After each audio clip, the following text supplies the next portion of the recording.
This podcast is brought to you by the Albany Public Library main branch and the generosity of listeners like you.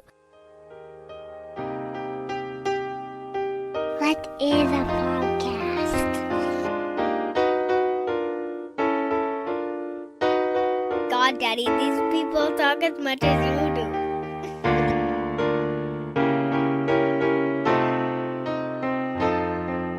Razib Khan's Unsupervised Learning. Thanks for listening to the ungated version of the Unsupervised Learning podcast. If you want to read some essays on some of these topics, please check out razib.substack.com. Again, that's razib.substack.com. Thank you. Hey everybody, it's Razib with another episode of Unsupervised Learning. And here, I'm going to be doing some learning here about somebody that I think many of you know and that I kind of know. I mean, I know too. Tracie Woodgrains, the pseudonymous, quasi-pseudonymous Tracie Woodgrains, who used to help the Blocked and Reported podcast. He's been on the interwebs, on social media, but he is here now as Jack Despain. And Jack, I'm just going to call you Jack now because sometimes I do call you Jack, actually. We do know each other IRL a bit at various conferences like Manifest. Can you just talk about your new project, but also tell us a little bit about your background that would be relevant to this, so that people just kind of have a sense of who you are besides Tracie Woodgrains. So I think a lot of my listeners know who you are as Trace, but not as Jack. Yeah, absolutely. It's a pleasure to be here. So I am Jack Despain Zhou. I grew up in Utah as a Mormon kid there and served a Mormon mission down in Sydney, Australia before looking around, being pretty dissatisfied with where I was, both in college and just being in Utah in general, stepped away and joined the United States Air Force as an airborne cryptologic language analyst. From there, I started doing a lot of writing online, eventually got picked up by the podcast Blocked and Reported, and at some point became a little bit more prominent for my writing on internet history and internet culture, current culture and politics, and my coverage of the institutional crisis, including events like the FAA's hiring scandal. I left the Air Force to go to law school, and from there founded this new institution called the Center for Educational Progress, which is focused on orienting education around a pursuit of excellence. CEP. Yes, CEP. I just like acronym because there's only so many acronyms you could do, and so they all sound like CAP, COP, CAT, whatever, pot, pet, they just all come out funny. So yeah, so I have obviously followed a lot of your online journeys, and I will say for the readers who are not familiar with you, in a way, I was almost about to say Trace, Jack. I would say one of the things that they need to know about you is you exhibit a lot of focused, weaponized autism in your endeavor. And so, which I think a lot of us, listening, me too, if you read, I was definitely like a kid. If you talked to me when I was 9, you would probably wonder why he knows so much about Sumerians, that sort of thing. There's a lot of listeners who are like that. In fact, a lot of my paid subs, they listen to this podcast or read the content partly because they have deep interest in a particular topic, and so that is what I've seen with you in the past. And so I don't always follow your deep dives, but when I follow your deep dives, it's one of those things where I try to go all the way because you keep digging until you hit pay dirt, so to speak. And so if people don't know about the whole issue relating to air traffic controllers and whatnot, that had a major policy impact, right? Yeah, that led to an executive order getting passed, which was interesting. Yeah. And it's kind of a situation where it affects people in a very concrete way. Air traffic control, kind of the DEI, mantra policy of the great awakening of the 2010s was being applied to something that it's news you can use. There have been some close calls in Austin, and I can tell you privately that there are group chats in Austin that are fixated on certain TSA, or not TSA, air traffic controllers, and so like this is something that people can take really fine-grained interest in. Obviously, education is the same, okay? And there's various, people that I know who are involved in the educational space, intellectual entrepreneurs, policy entrepreneurs is the way I'm going to put it. This is a huge, huge space, and it affects a lot of us. Obviously, I have children. Anyone who has children is directly affected by education, and therefore everyone is indirectly affected by education because children affect everybody in some way.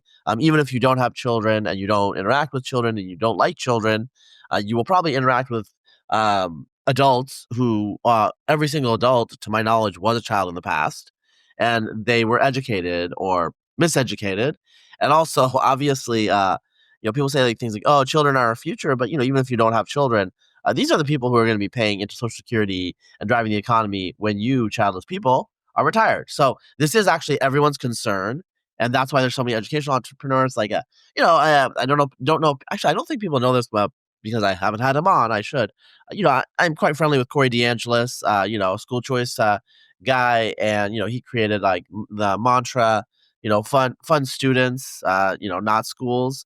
I think, and he lives in San Antonio. I come up to Austin every now and then, so there's a lot of people in this space. I had my friend Hannah Frankman. She was homeschooled, and she promotes a lot of that unschooling, homeschooling, outside of the conventional system.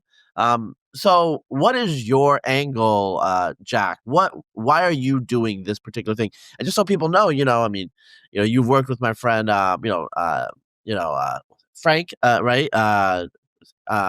And you were a lawyer, trained as a lawyer, and stuff like that. Why'd you go into this specific field? Yeah. To answer why I went into this specific field, I'll start with my childhood, my early childhood, in that I think everyone's education experience, everyone starts forming opinions on education pretty early, and I really did.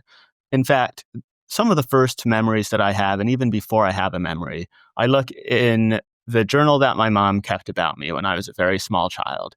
And she was talking about when I was like 3 or 4, how eager I was about learning, how excited, how braggadocious I was. Like, he learned to count to 50. He went and bragged about this. He learned these letters, whatever, all of these things. And then it gets to kindergarten. And the first entry that she puts in there is, Jack, he seems a little bit lost, a little bit confused, just wondering when the action will start. And that defined my whole time through school, wondering when the action would start and wondering when it would start pushing me, when it would start expecting something from me, when it would want me to be a little bit more, when it would want to press me. And it never really happened at any point in my time in K-12 education. Jack, really quick, I want to interject. How old are you now? I'm 29 years old now. All right, so you are an elder Zoomer, youngest millennial. Young millennial, yes. And so you're basically a child of the 2000s. Yes, yeah. So born in 1995, yeah. Grew up in the 2000s, right in the No Child Left Behind era. Okay, yeah. So you were born the year that I started college. So that's just so the people know. I want to get people a sense of what generation you are and like what you saw, and didn't see. So anyway, go on. Absolutely. So I came up and really I was kicking against the school system from day one, just pressing against it, wondering like, why can't I go faster? Why isn't it challenging me more? Why isn't it pressing me more? I wound up in 6th grade, stepping away, trying like an online school instead of regular school. I skipped a grade, 7th grade, then came back to regular school. And first chance I got a chance in like a speech and debate class, I stand up and I give a speech about how we need no child kept behind, not just no child left behind. And I really carried on that line my whole way. My first major essay online was on the old Slate Star Codex website, talking about does the education system adequately serve advanced students, with my answer being no, it does not.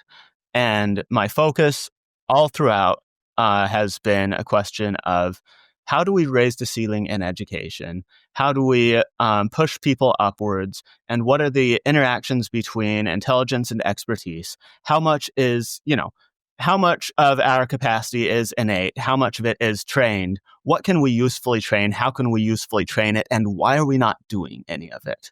So the focus of the Center for Educational Progress is looking around and saying, look, in the education space, you have a really well-developed equity ecosystem, and most of the policy proposals that you see in education come from that ecosystem, which lead to things that I don't like, such as removing 8th grade algebra in San Francisco schools, or getting rid of gifted programs, or closing admissions for or changing admissions for selective schools, getting rid of test admissions for selective schools. A lot of these things that come across as these downward equalization policies, the sorts of things that people put in because they want to basically equalize the learning of all students versus pushing people upwards. And you have that. You also have a pretty well-developed choice ecosystem. People like Corey DeAngelis and a lot of people on the right are basically in the mindset of, look, public schools are broken. None of this is working. The only thing we can do is route around the system, and all of our energy should be around reducing funding to public schools and or transferring funding elsewhere so that people can make different decisions with education. You have very, very, very little organization now around excellence in education. So what happens each time with these negative policy decisions is you'll see a local organization spring up, and that local organization will be extraordinarily popular and effective in one locality. In San Francisco, you have people like Grow SF, and they, go out, and some of the people in San Francisco ended up recalling the school board because parents like their kids having advanced classes, and then voting 80% of the population in San Francisco voting to return 8th grade algebra. You have in New York City people fighting to save the specialized schools, Stuyvesant, gifted programs, things like that, with Place NYC. You have in Virginia, Coalition for Thomas Jefferson, things like that. And you have around the fringes of the system people pushing curricula upwards. But what you don't have is a national unifying coordinating force around all of that, pointing out not just, oh, we need a market in education, but here's how we can make the market efficient, and here's what we are actually aiming towards. Here are the things we actually care about. We actually do want excellence in schools. We actually do want children to be pushed to their potential. We do want this, we do want that, we do want these things, and here's how we can get there. So my goal, and the reason I am building something with this, is to unify this disparate coalition of forces pushing for excellence in schools and make it salient and make it effective and make it useful on a national stage such that education enters the policy conversation once more in a serious way, focused on excellence. Yeah, let me. I think some of the listeners know this general story. I've actually written about it online, so I have a totally different experience than a lot of you youth who came up in the early 21st century. I'm a child of the 80s. I came to the United States in 1982. I have never actually been in schooling in any other country. I was born in Bangladesh, but I started kindergarten in the United States, and my story is interesting because I grew up in an America where there were still a lot of teachers that were obsessed with excellence and nurturing people that they thought were, children that they thought were gifted and whatnot. So when I was in kindergarten, my parents were very busy. My dad was a PhD student, and my mom was. Have you ever watched the movie The Namesake? I have not. It's a movie about an immigrant family from India, actually from West Bengal, and there's all these events of assimilating and not knowing how things work. And so one of them was I think the mom, she had her son wear this itchy sweater, but didn't realize that you had to put a shirt underneath. And because it was cold, and it had never been cold in India, supposedly. Well, I mean, the exact same thing happened to me. So anyway, just my mom didn't know how to dress me appropriately and have the right shoes. It was upstate New York. And so, it's not that they were neglectful, but they're trying to figure things out. So, I'm here a kid in kindergarten, immigrant child and all whatnot. And my kindergarten teacher, she actually realized that I was, candidly smarter than the other students, and started pestering my father in the lab, because he did give a work phone, to maybe move me to another school, just, focus on me and whatnot. And, this culminated over the years. Up until about third grade, I had a bunch of teachers that were focused on me specifically because of what they perceived to be my talents. And I eventually like got transferred to a school. I think they would call it magnet school now, but it was a school with like a special talented and gifted track. And so I got into that track, and I guess the rest was history. Um, you know, from the teacher's perspective, they were like, you need to get out of here. You need to go somewhere else that's better equipped to handle you and make use of your talents. I looked up my kindergarten teacher's background. I actually looked up her obituary when I was thinking about this about like 5 years ago. It turned out that she's from an upper class family, actually. And it was a time when women did not become lawyers or doctors. They became teachers if they wanted to have jobs. And she was a philanthropist in a lot of ways. She was a woman who danced with Kennedy and went skiing in New England on her vacations and stuff like that. And so she was from the American New England upper class. That's pretty much her background from what I could tell with the obituary. And she saw me as like an immigrant child with a lot of talent, supposedly, and through standardized testing and other things. And she definitely like fostered it.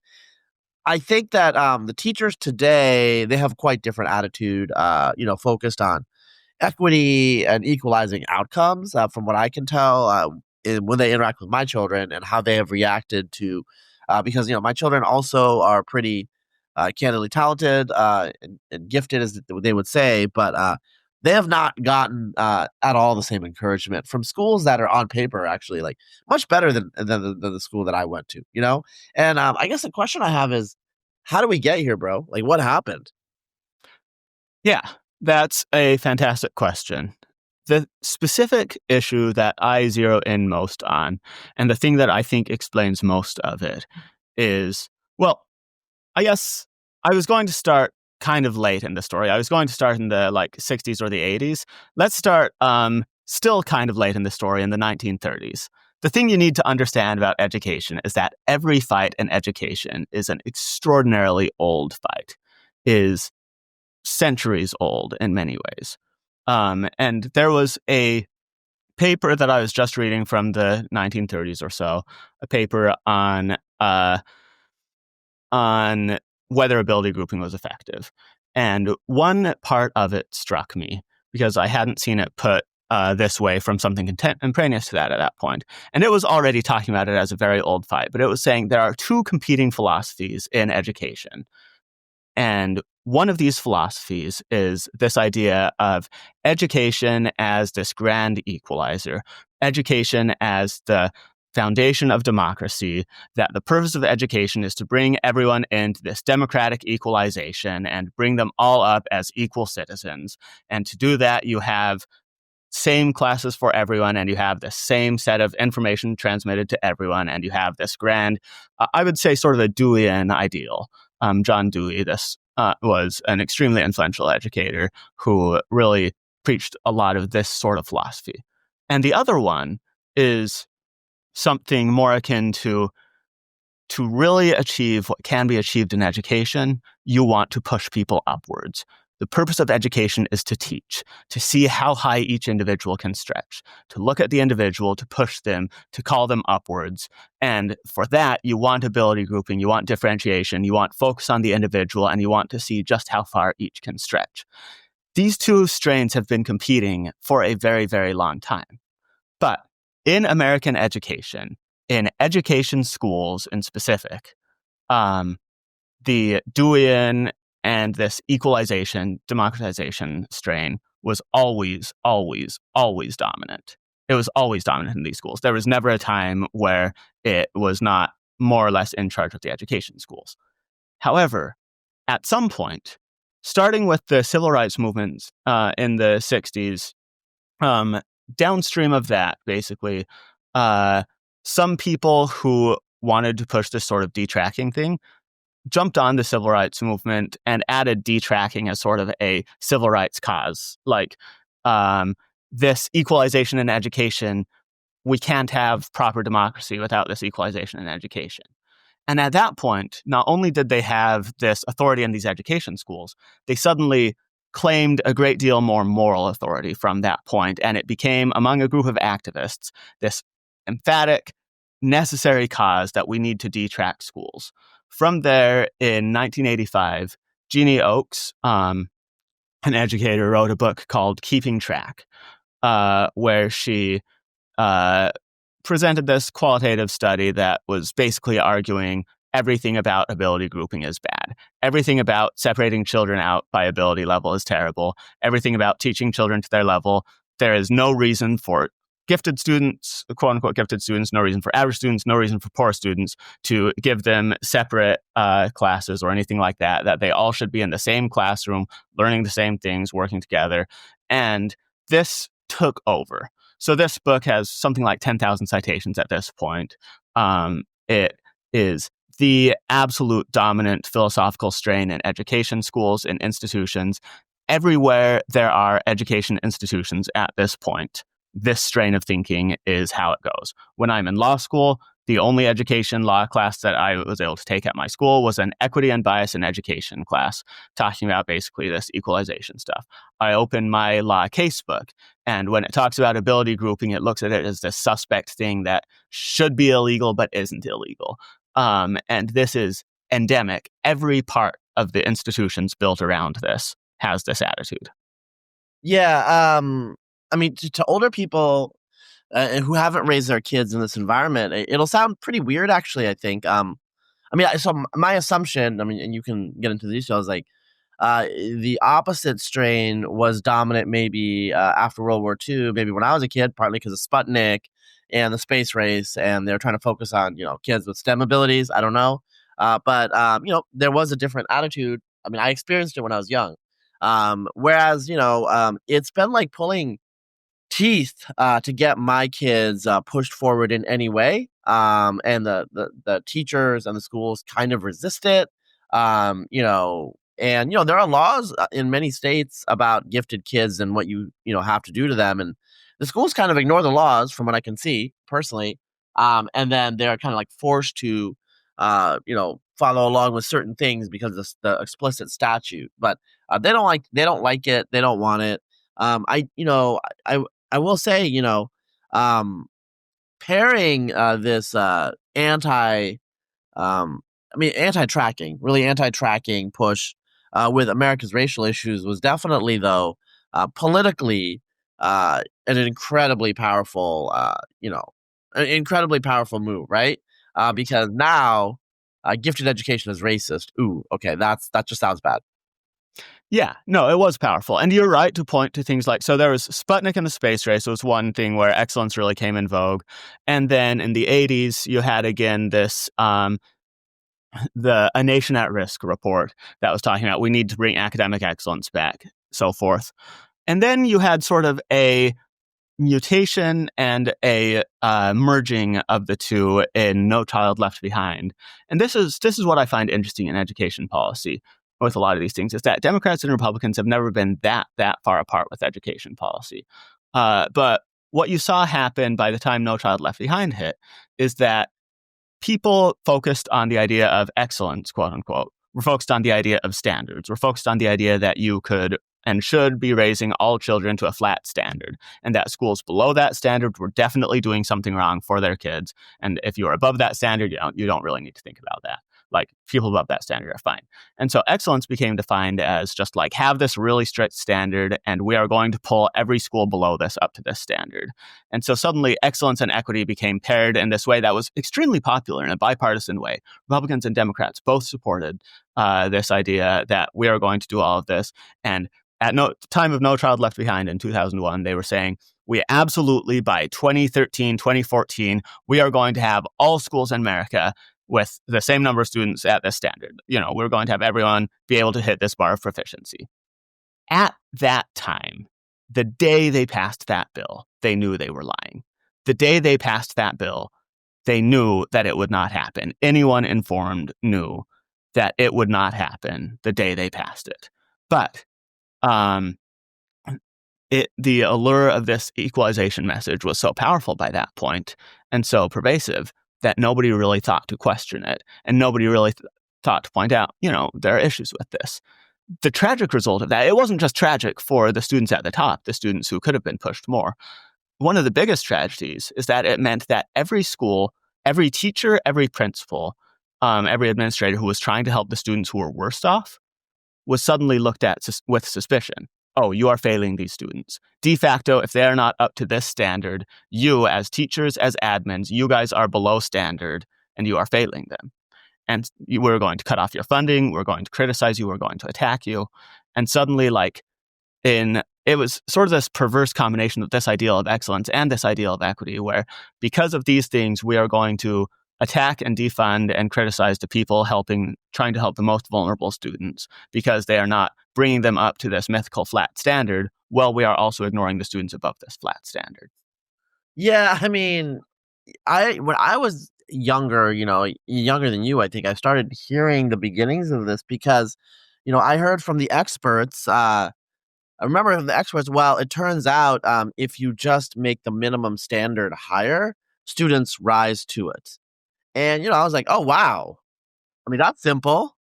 Well, we kind of tried that, and just there was a vogue for standardized tests, during the Obama era, during the Bush and the Obama era. Let's call it the standardized, teaching to the test, and that caused a lot of problems because, the guy have younger siblings, who are, let's just say, closer to your age, and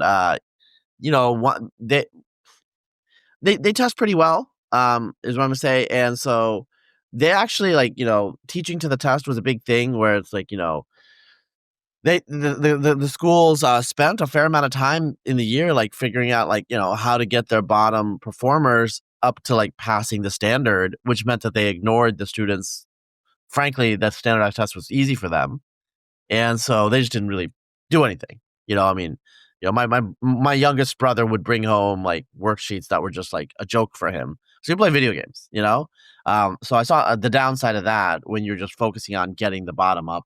I mean, it's hard to also argue against that. Who doesn't want to, devote resources to the, worst performing students and kind of improve them so that we have a floor in our society, right? I mean, it's a hard message to argue against. You seem heartless.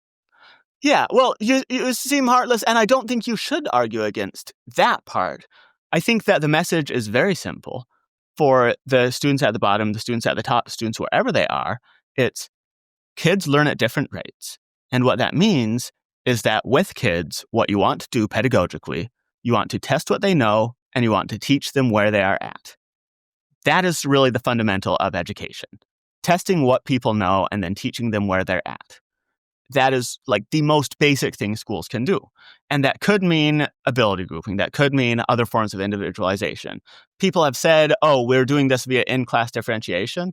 That's one that I really don't like because that usually involves placing a really high burden on individual teachers and saying somehow you are going to differentiate things for 6 different levels of students in the same room. Inevitably, the teachers are going to have to focus on the slower students. Inevitably, the teacher can't actually split themselves in 6 and help 6 different places and 6 different things at once. It just doesn't really work. So that one's out. But things like ability grouping, individualization are there. But really, when you are testing what someone knows and teaching them where they're at, if you're doing it effectively, if you're doing it well, that shouldn't at all be abandoning the people at the bottom. It also isn't abandoning the people at the top. And in fact, in terms of heartless, I think that there's this sort of we're helping students by holding them to this standard of the average student their age.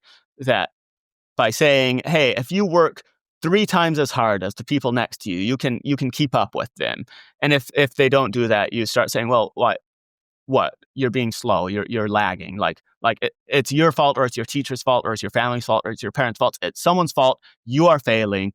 And the result of having this high standard, this high flat standard for, say, a kid in the 5th percentile of aptitude at this flat standard the whole time, is that their experience in school the whole way up through school will be they are struggling to keep up, they are not having fun, they are frustrated, they are never at a place where they are comfortable in class, rushed along constantly, learning always that they're going to be the slowest person in the room.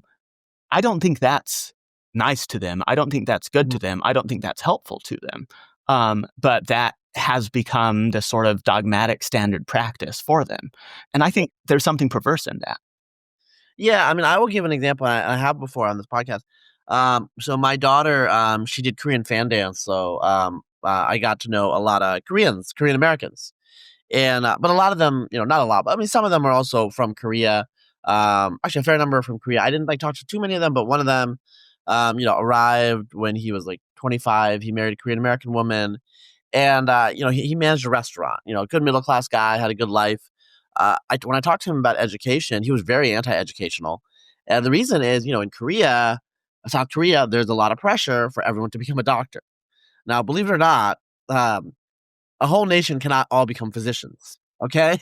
And so, there was a system that he went through, starting when he was 3 or 4, educational excellence. His parents really pushed him. And, this guy was never going to become a doctor. It's just obvious he's not that academically oriented. He's just average intelligence guy, not dumb, but not, just talking to him. I'm trying to paint a picture. I mean, he's a guy that was super interested in college football. Right. College football. Yeah, just a standard guy, standard bro is what we say in the United States. But he was he was not a big fan of education and the educational system. He knew the United States was different and he was happy about that. But still, we didn't explicitly say it, but it was quite clear he wants his childhood back, which he could never have.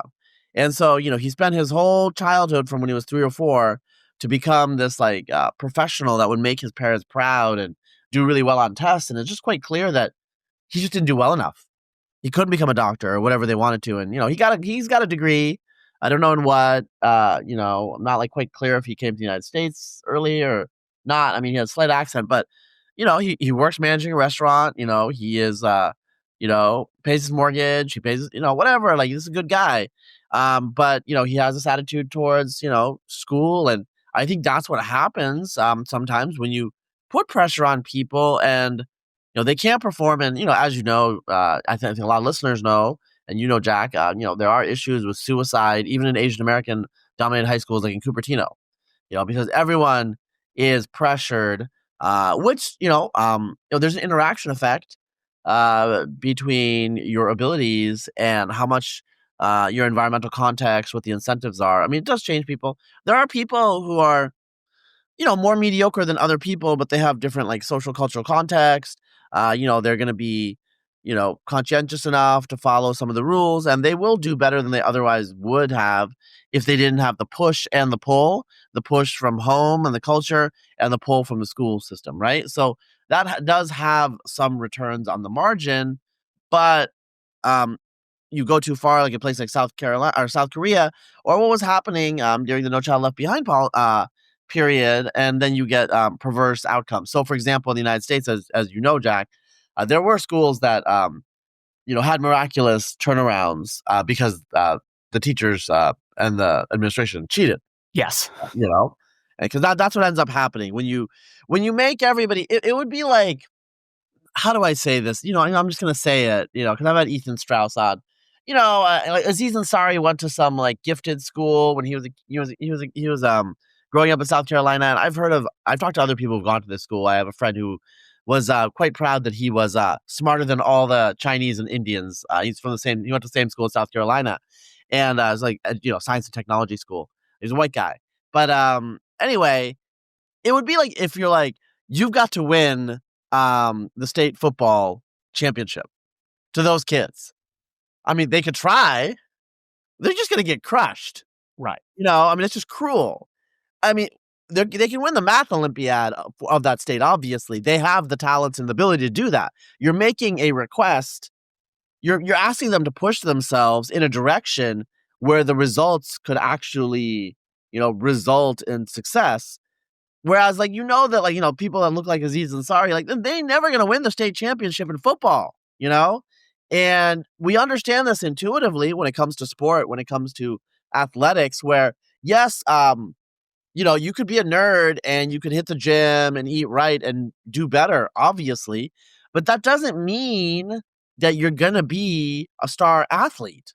Similarly, I think, trying to have a minimum level of literacy and competency to create citizens. I think that's one of my history teachers would say. Horace Mann, a lot of these, what became now the egalitarian tradition, the equity tradition today, their original goal was to fashion citizens out of these, formless immigrant masses that are coming from Europe and create Americans. There was that whole idea. But that doesn't mean that they're going to all turn into John von Neumanns, and somehow we got confused, you know? Yeah.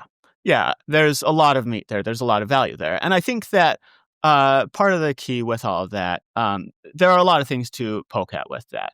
Part of it is that it is important to keep in mind, as you're pointing out, the skinny, nerdy kid can hit the gym, can get good, and so forth. Everyone can improve at skills. Skills are trainable. Narrow skills are absolutely trainable, and there are better ways to train them, and there are worse ways to train them.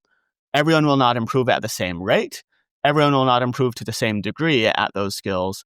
And you can, for any given person, you can have them put a whole lot more work in and get decreasing returns on it, but still get some returns, but get decreasing returns. And you can put people through this absolute, meat grinder of a culture where everyone's working incredibly hard and see, some of them will get some returns, so forth. What No Child Left Behind did, of course, was create this sort of meat grinder culture for anyone below this line, and a culture of learning that you can coast by on intelligence, and learning that you don't need to work hard, and that intelligence is the only thing that matters for people above that line. And it's created this culture, in other words, that's perverse in two ways. In that if you're at the bottom, the message is you need to be in a meat grinder. And if you're at the top, the message is you never need to work at all. And when you talk about academic excellence, inevitably, people are going to look at someplace like Korea and say, well, we don't want to end up like Korea. And I agree with that, honestly. I have Korean friends. I like a lot about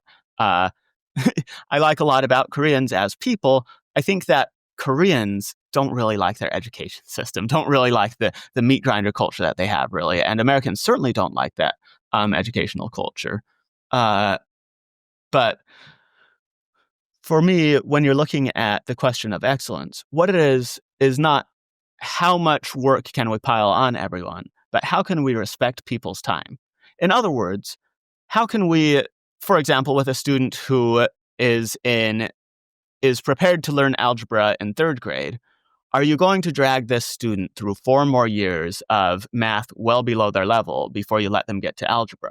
For a student who's reading novels in second grade, are you going to drag them through basic phonics worksheets for these several more years until they're able to read novels? Or are you going to respect their time? Are you going to let them go ahead?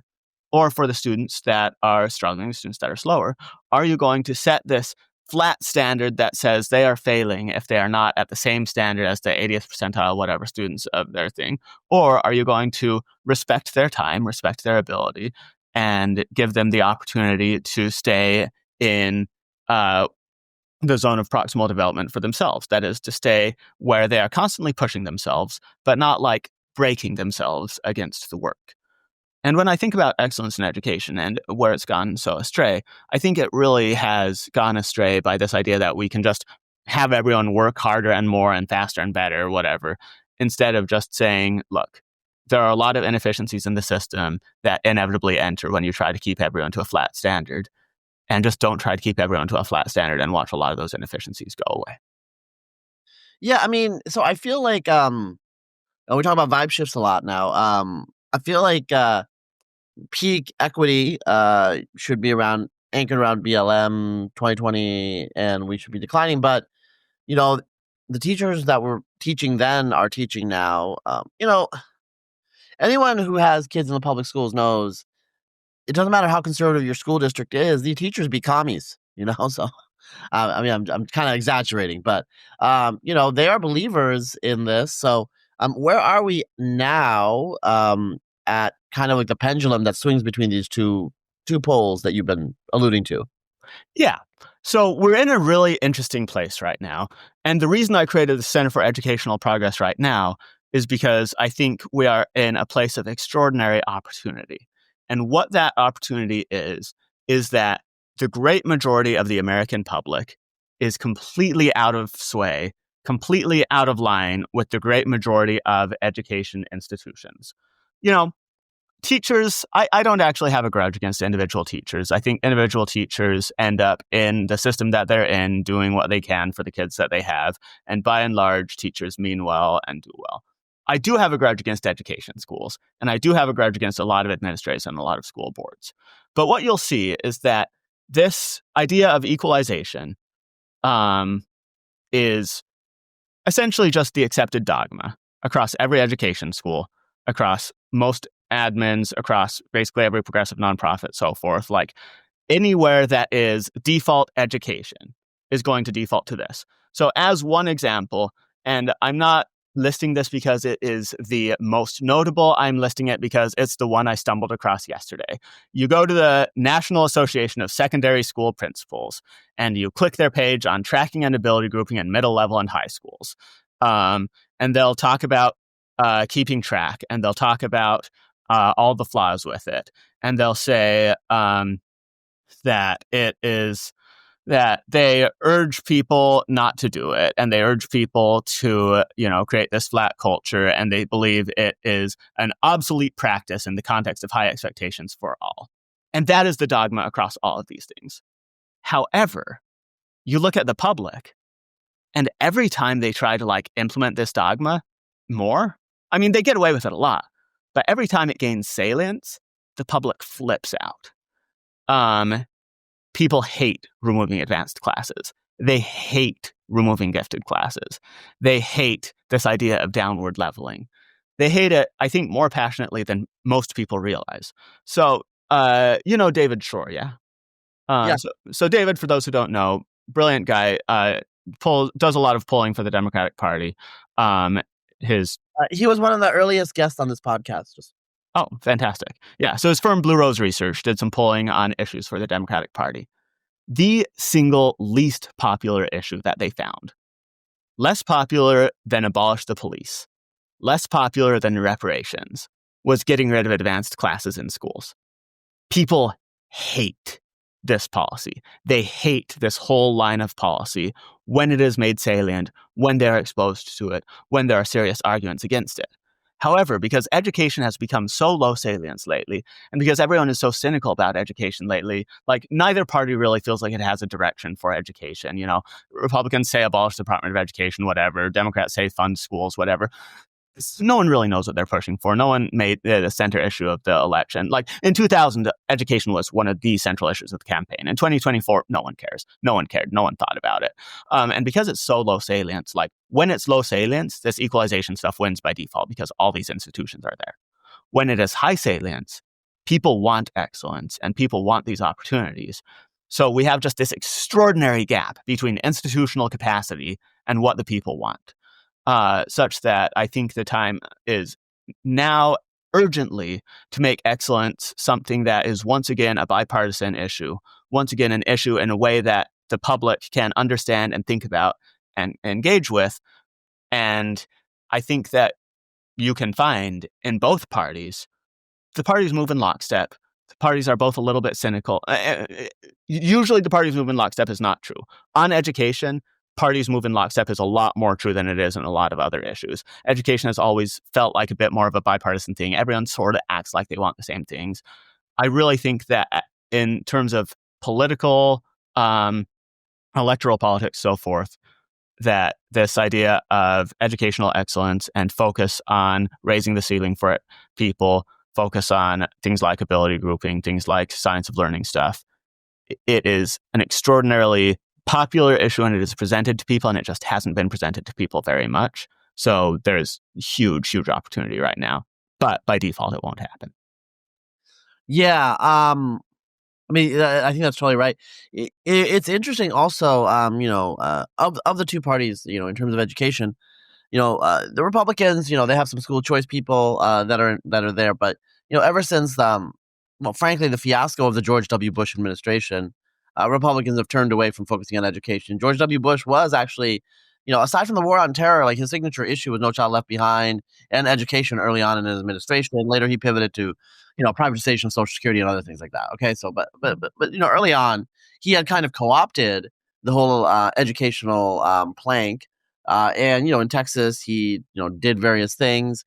And to be fair, you know what? I'm going to bring this up right now because I'm sure you know about it. My home state of Oregon. So when you correct for demographics, which means you take race and I think socioeconomic status, whatever, into account, when you correct for demographics, the red states, in particular Mississippi, but also traditionally, people like Steve Saylor have observed this for decades. California versus Texas.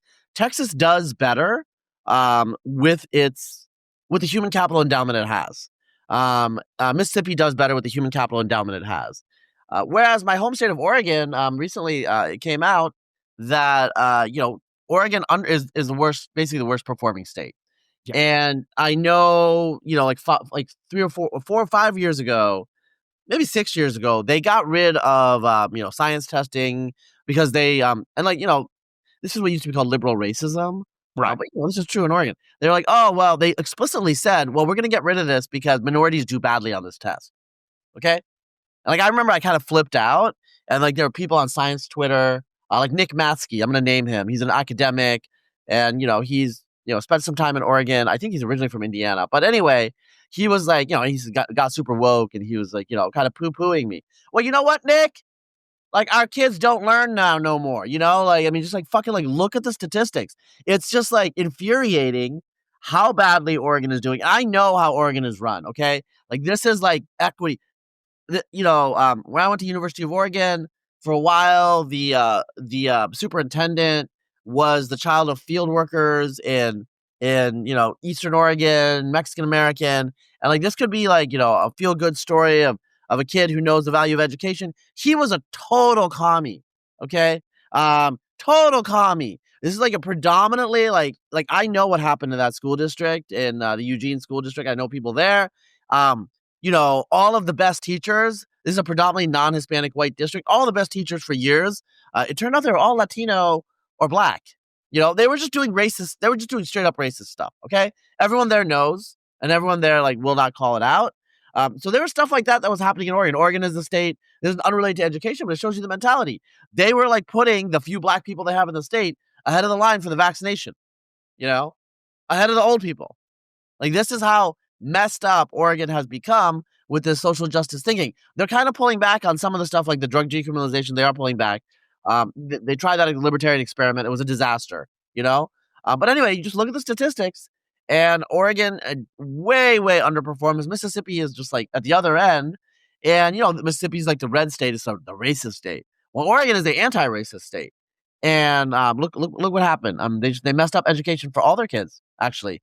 Trying to level. So my rant is over, but anyone who has experience with Oregon education knows exactly what I'm talking about. You cannot miss it. It's just a big red thumb everywhere. Yeah, no, you're exactly right there. You're exactly right. But there's actually a little more to pick at there. There's a little more to poke at there still, which is that, so yes, Mississippi, the Mississippi miracle is real. Corrected for demographics, Mississippi is doing better things with reading, phonics, things like that than the other states, and it is showing results. At the same time, Oregon educators are doing all this nonsense. At the same time, where are Mississippi educators taught? They're still taught in teachers' colleges. Where are Mississippi admins taught? They're still taught in those same schools. Where is every education person brought up? They are brought up in this environment that is overwhelmingly focused on this leveling idea and overwhelmingly focused on things like, tracking bad, so forth.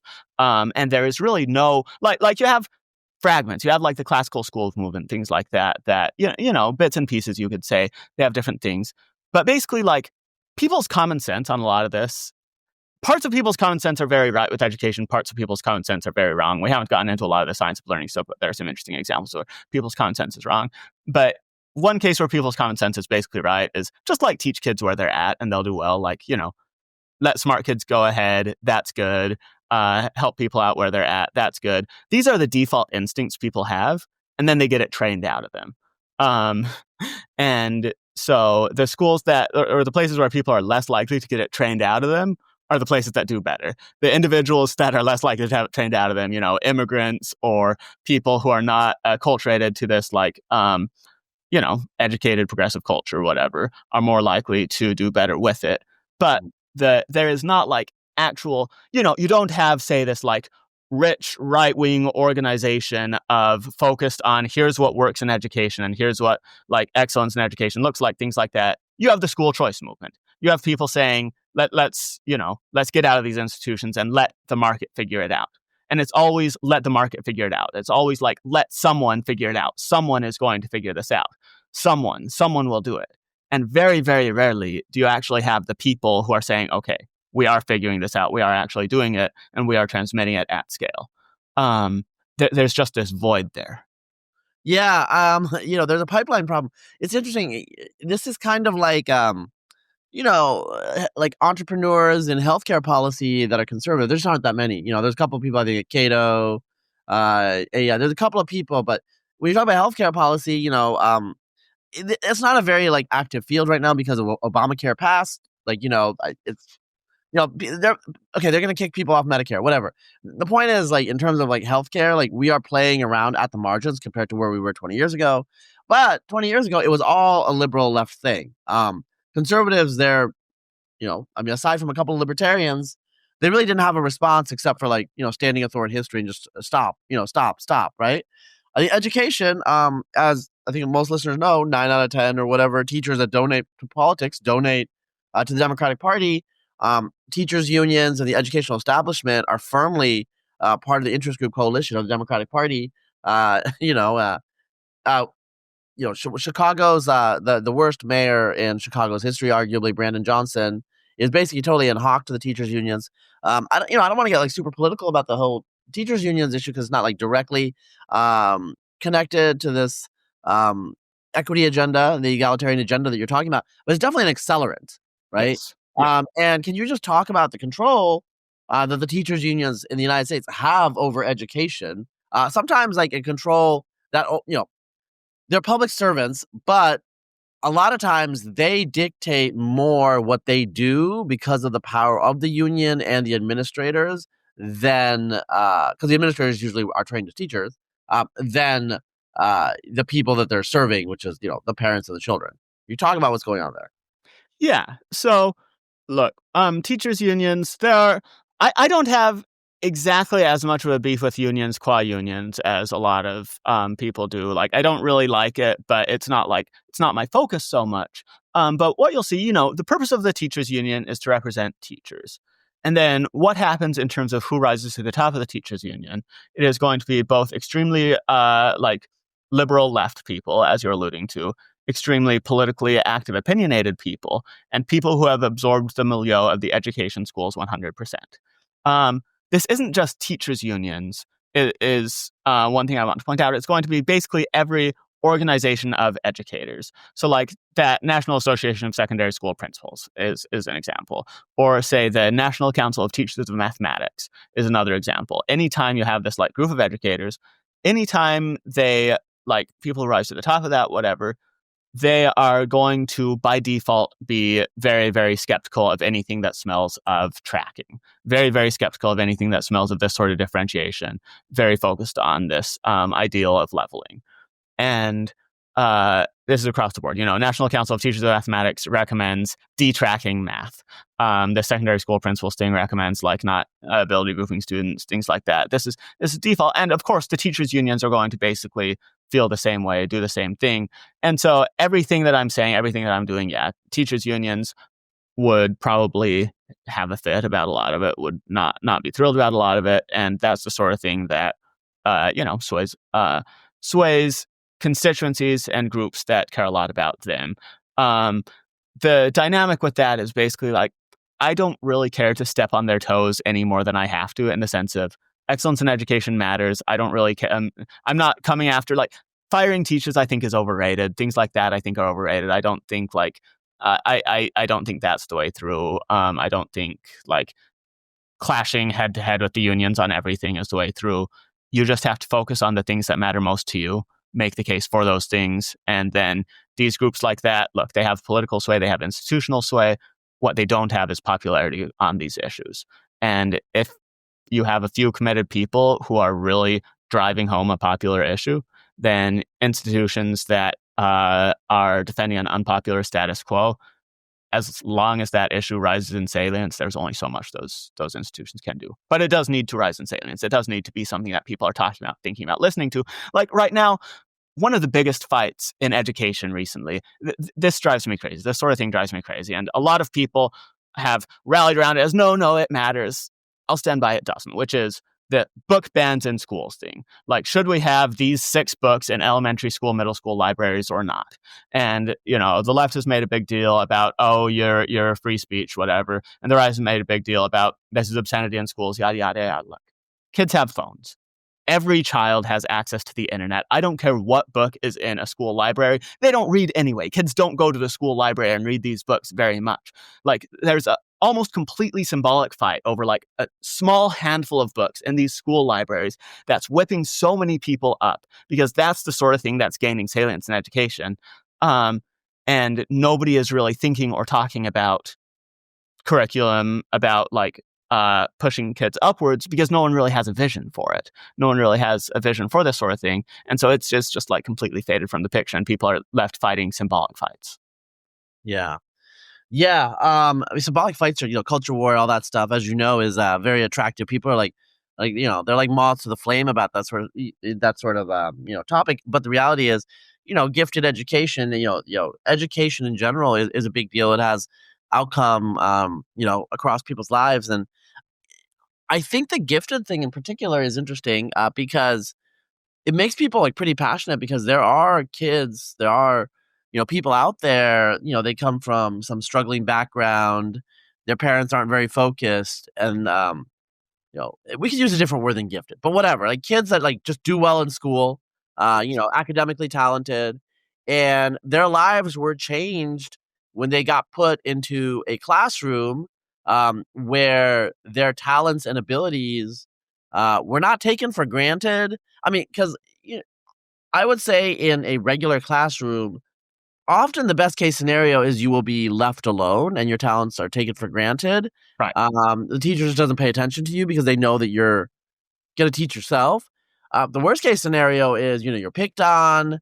You have to kind of like mask yourself a little bit because you don't want to seem like too much of a smarty pants. The other kids will, make fun of you or whatever.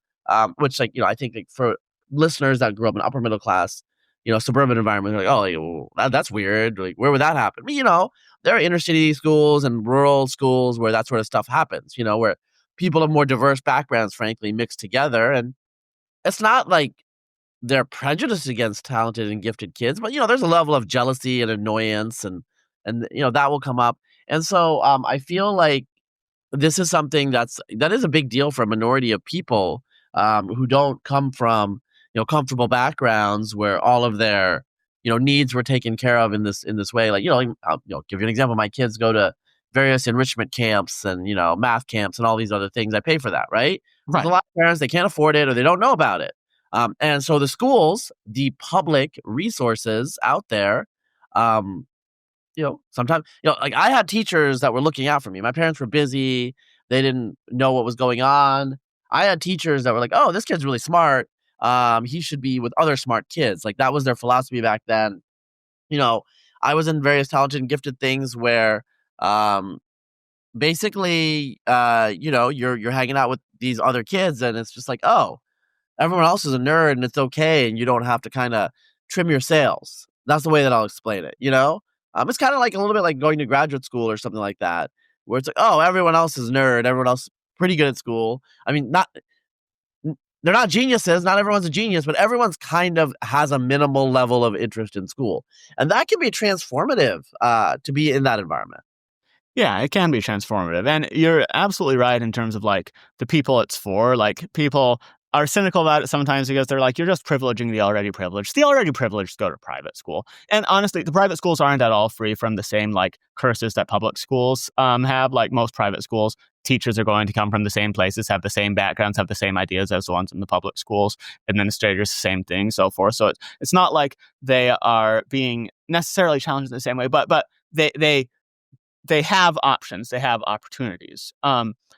And this is the same thing over the fights over like Thomas Jefferson or Stuyvesant or these selective high schools. Like, you have these cities that assume that because they have a selective high school, like everywhere has this opportunity. Most states don't actually have that sort of like, or many states don't actually have that sort of selective school that some of these cities have. So there's like a lot of geographic considerations and a lot of class considerations in terms of who has access to things that will push the brightest kids or things that will, provide people a way out, and a lot of like chance things.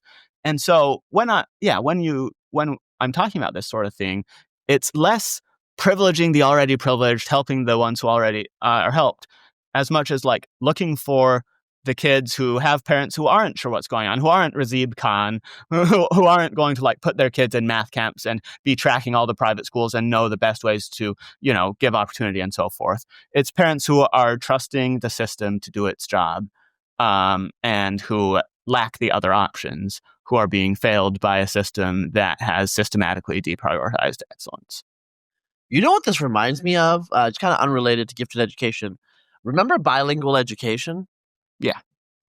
And I remember there was a theory which, I'm just going to say it because I didn't know English too well when I actually went into kindergarten. Just didn't. I mean, I knew some, but I wasn't like totally. But I wasn't fluent at all. And then by the end of the year, because I'm 5 years old, right. I'm not retarded. So but there was this theory that the students had to learn in the language that they learned first. And I remember when I first heard about this is back when Ron Unz was like campaigning against bilingual education in California, because Ron Unz was basically like, which is common sense unless you're retarded, kids can learn languages really easily, And I'm just like, how stupid do you have to be to actually believe this? But like for a generation, they were putting these Latino kids into, Spanish language classes, and that was retarding their acquisition of English literacy skills in particular. I mean, they were watching TV, they were in the world out there. And this caused huge issues. It's going to cause huge downstream issues, I think, in our culture. There's like this weird, like pedagogic theory that, I mean, look, I just don't believe any of the research. You know what I'm saying? Like, we know there's a publication bias and like some of this research, I just don't believe any of it. Yeah. It's like, we're human beings, I mean, it's just like, it would be like some nutritionist saying like an all sugar diet is the key to health. I don't really care if you have a PhD in nutrition. I'm not stupid. Yeah. Some of this education stuff is just like, what? Like, are you serious? I mean, they learn better when they have to teach delinquents. Okay. No. Right. No, it's like, yeah. Yeah. And you dig to the bottom of a lot of things like that. And I have dug to the bottom of a lot of these studies. You get to the bottom and there's no there. This is a really good example, right? In the book, Keeping Track, like Jeannie Oakes, she cites this claim that like 90% of students under the right conditions can reach the same level. And therefore we should, can achieve competence in classes. And therefore, like, detracking classes is fine. It's not going to hurt anyone, whatever. And it's going to be great. You dig to the bottom of that. And it's a claim from Benjamin Bloom, a psychologist who actually did some things I respect. He's the guy behind the idea of the 2 sigma problem, that you can get 2 sigma gains from tutoring, which didn't really replicate, but has served as sort of an ideal of like how much, an ideal of hope in education, this potential of how much we could get there.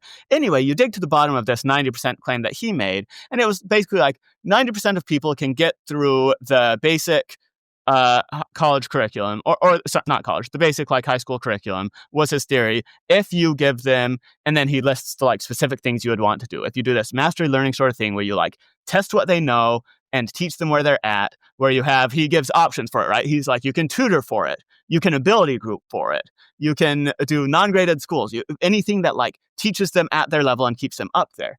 Anyway, you have him say that. Then it gets plucked up into this book, Keeping Track, that uses it to say, therefore, 90% of students can learn at the same speed in the same way. Therefore, we don't need to track classes. We know the right conditions. Scientists know the right conditions. It's fine. And this sort of like just research malpractice is endemic in all of these things. The more education research you look at, the more you will hate education research. Yeah, I mean, okay, I mean, because I don't know this field very well, but I feel like pedagogy, it's been around since the Greeks. I mean, it's been around earlier. The Sumerians were also, they had schools as well. But so it's been around since we had literacy. I mean, honestly, probably before literacy, right? Because oral learning is a thing. So now we have all these like ed schools, and like it seems like, they have to produce a product, they have to publish research, and so they just produce weird stuff because they got like the incentives. This is a problem in science in general, where it's so actually like Noah Smith, the blogger and economist, was pointing out like historians, one reason that counterintuitive ideas become popular sometimes is because they need to publish a counterintuitive idea because to say that, so for example, if you wrote a book about the Dark Ages, that is not a pioneering book about the Dark Ages, because we know the Dark Ages exist. You're not adding any new information.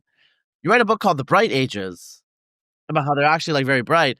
Okay, like that's kind of interesting. So there's a book called The Bright Ages.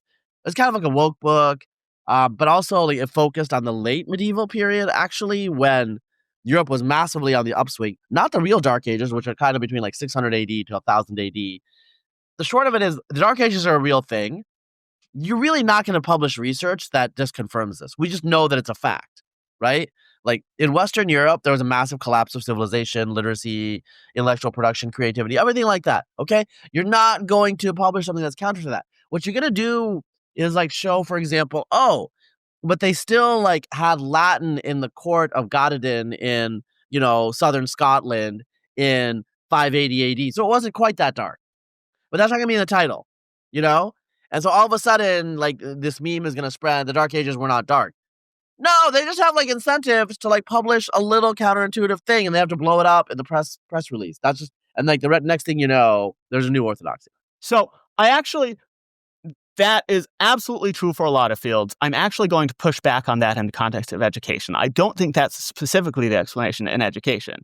And I would say, actually, there are some really interesting gaps, things that we really could be researching more that we don't know much about. One example is sensitive and critical periods in learning. We know vanishingly little. We think we know about sensitive and critical periods. We really know very little about them. So, for example, it is well established at this point by several experimental studies, that children can learn absolute pitch between the ages of 2 and 6 if they are taught it. A lot of times people have thought that this is an innate thing. You either have it or you don't. It is trained. It is specifically trainable in a sensitive period between 2 and 6 years old. People who learn tonal languages have more chance of learning it a little bit later, but like it is a trained skill. But it has a sensitive period. We know that. There are some examples like that. There's a lot we don't know about sensitive and critical periods. Why? Because no one has really treated it as an interesting area of inquiry. And it's not that people publish these counterintuitive things. It's that people publish these things that support what they want to hear and what they want to know. The trouble in education is that what people want to hear and what people want to know is a lot of times just wrong. And so what has happened in education time and again is that people have buried or brushed aside or forgotten the interesting and useful and effective results that don't get them what they want in favor of faddish and flashy things that say that everyone can learn at the same pace and everyone will learn whatever. So you have multiple intelligences that comes in as a fad. You have growth mindset is half a fad, half effective. That one's a little bit more. You have grit to repackage conscientiousness and everything. You have time and again, here's another explanation for it. Here's how people can succeed. That isn't just some people are smarter. And that's like taking over the field. Or you have like another meta-analysis saying why tracking is bad because you only look at studies that don't actually change the curriculum between tracks. And you do that time and again, and then you establish that and junk. But there are some really, really interesting things in pedagogy. And the tragedy of the field is not people are iterating down like more and more somewhat counterintuitive rabbit holes. The tragedy of the field is that even though around the edges, and you have people who say like the Math Academy way, Justin Skysack, and some of these people, or some of the science of learning guys have looked in and been like, here are some really solid things. The field as a whole, education as a whole, has regressed from a century ago. It has regressed from 50 years ago. The state of understanding, the average state of understanding in an education school today is worse than it was 50 or 100 years ago. And that is not because we have run out of things to study. It is not because we have run out of things to know. It is because the people in them are wrong and are looking for things to confirm things that aren't true. Yeah, that's interesting because that's like a hallmark of a non-scientific field, because scientific fields are contingent and progressive in terms of they're building on each other in it's not, we're not going back to like study phlogiston or, you know what I'm saying? Or like pre-Newtonian physics. It's just like done, it's over. And what you're saying is that education is just like kind of like cycling because they're in place and they just want to look for the new thing, new shiny thing. Yeah, but another thing I'll emphasize is that there really are like interesting, established, counterintuitive findings in education that haven't disseminated to the public. So one example is interleaving. Or I'll start with spaced repetition. A lot of people at this point understand spaced repetition, even though it's not as public, which is basically like the most effective way to remember something is to like start it, look at it once, look at it a day later, look at it like 3 days later, look at it a week later, look at it a month later, and space it out right on the verge of forgetting it each time. Like that's pretty well established. One that's less well known in the public is known as interleaving, which establishes that when you're learning a new skill, if you have an option between learning a chunk of it in a block, a chunk of it in a block, a chunk of it in a block. So, for example, if you are practicing tossing a ball in a hoop, you could toss from 5 feet back 30 times in a row, and then you could toss from 10 feet back 30 times in a row, and then you could toss from 15 feet back 30 times in a row, or you could keep mixing it up and jump between each of them each time. People feel like they are progressing more in a blocked condition. They feel like they are progressing more when they're doing it all in once and then doing another thing all at once and doing another thing all at once. In practice, when you test people wind up learning more in the interleaved condition. The one is intuitive and feels good. The other works better.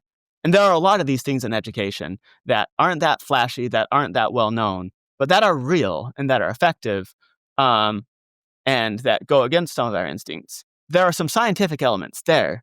They're just buried pretty deep. Yeah.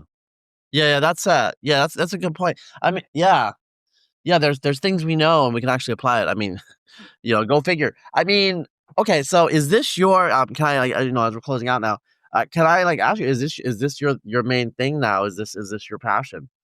Yeah, I mean, it's been my passion my whole life. Look, I don't expect, it's not the only thing I'll ever do. It's not even the only thing I'll do right now.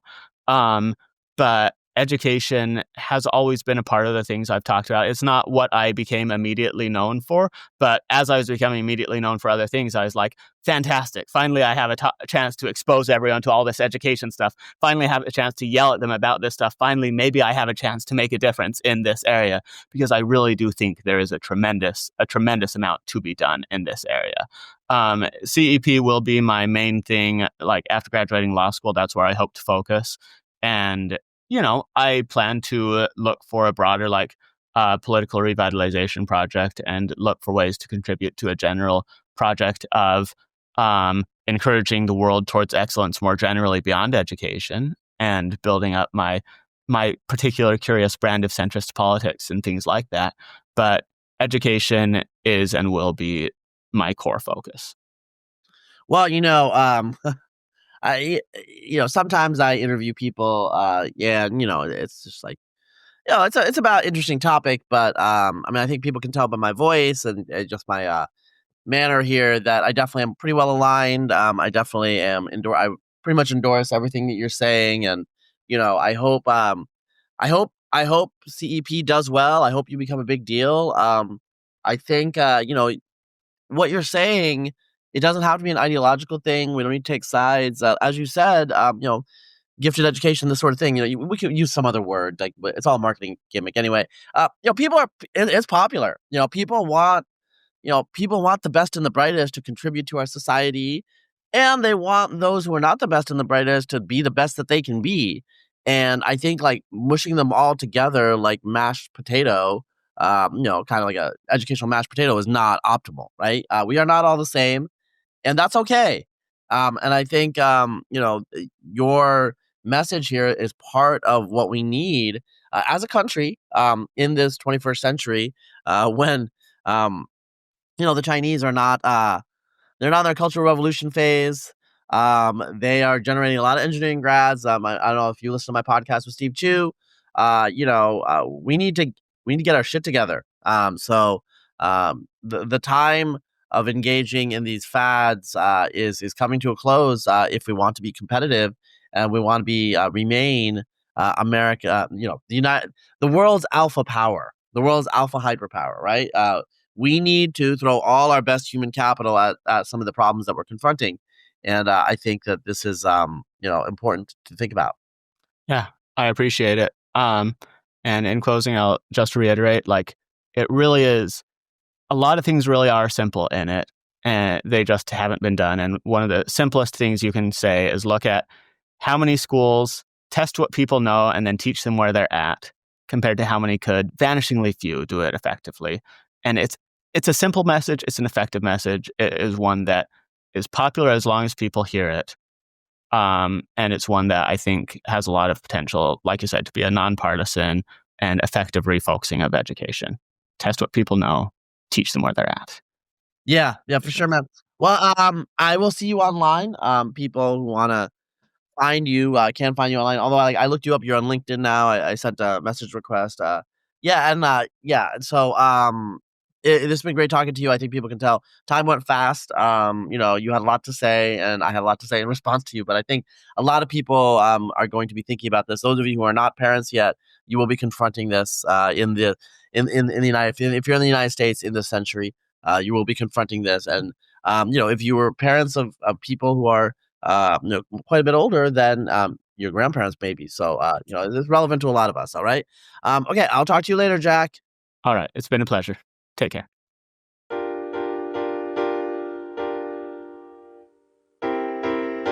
This podcast for kids.